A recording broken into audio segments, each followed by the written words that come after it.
গল্পের নাম ভুল স্টেশনের টিকিট। সবেমাত্র বিকেল গড়িয়ে সন্ধ্যা হয়েছে।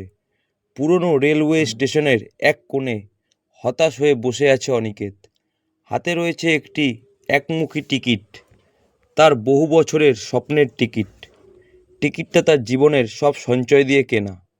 সে আজ কলকাতা ছেড়ে চলে যাচ্ছে, কারণ তার স্বপ্ন ভেঙে গেছে। অনিকেত একজন চিত্রশিল্পী।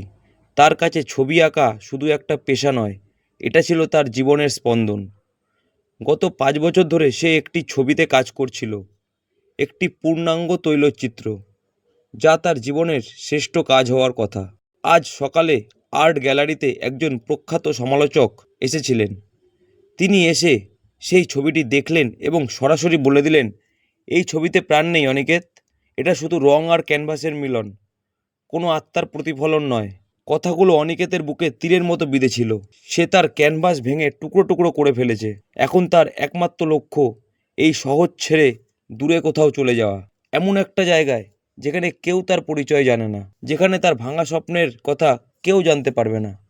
এই সময় হঠাৎ, ভাই, আপনার টিকিটটা কি ভুল স্টেশনের? অনিকেত কথাটি শুনে চমকে উঠল। সে পিছনে ঘুরে দেখল একজন বৃদ্ধ ভদ্রলোক, যার মুখে একটা অদ্ভুত শান্ত হাসি। বৃদ্ধ লোকটি অনিকেতের পাশে এসে দাঁড়ালেন। অনিকেত অবাক হয়ে বলল, কি বললেন? ভুল স্টেশন? টিকিট তো ঠিকই আছে। বৃদ্ধ ভদ্রলোক হেসে বললেন, আমি টিকিটের স্টেশনের কথা বলছি না, জীবনের স্টেশনের কথা বলছি। অনিকেত শুনে অবাক হয়ে গেল। সে ভাবল, লোকটা কেমন করে আমার মনের কথা জানে। অনিকেত বলল, আমি চলে যাচ্ছি, কারণ আমার জীবনটাই ভুল হয়ে গেছে। বৃদ্ধ লোকটা অনিকেতের কথা শুনে একটু মৃদু হাসলেন।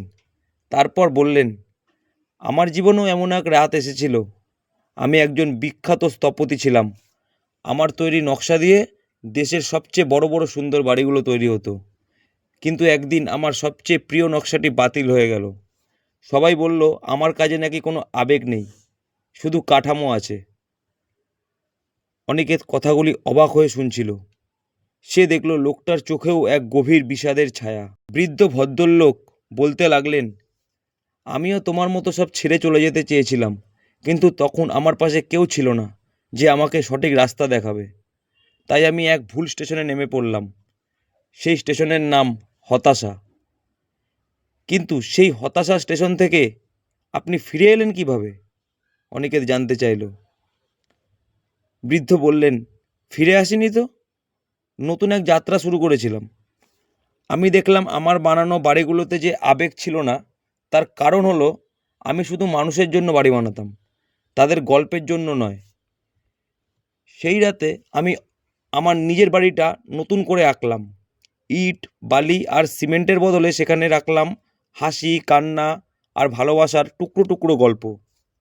আমার সেই নকশা কেউ দেখলো না, কিন্তু আমি তাতে প্রাণ খুঁজে পেলাম।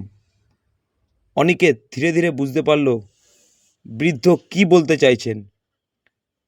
তারপর বৃদ্ধ বললেন, তোমার ছবিতেও হয়তো সেই গল্প ছিল না। তুমি হয়তো সুন্দর রং আর ক্যানভাস ব্যবহার করেছো, কিন্তু তাতে তোমার নিজের গল্প বা অন্যের জীবনের প্রতিফলন ফুটিয়ে তুলতে পারোনি।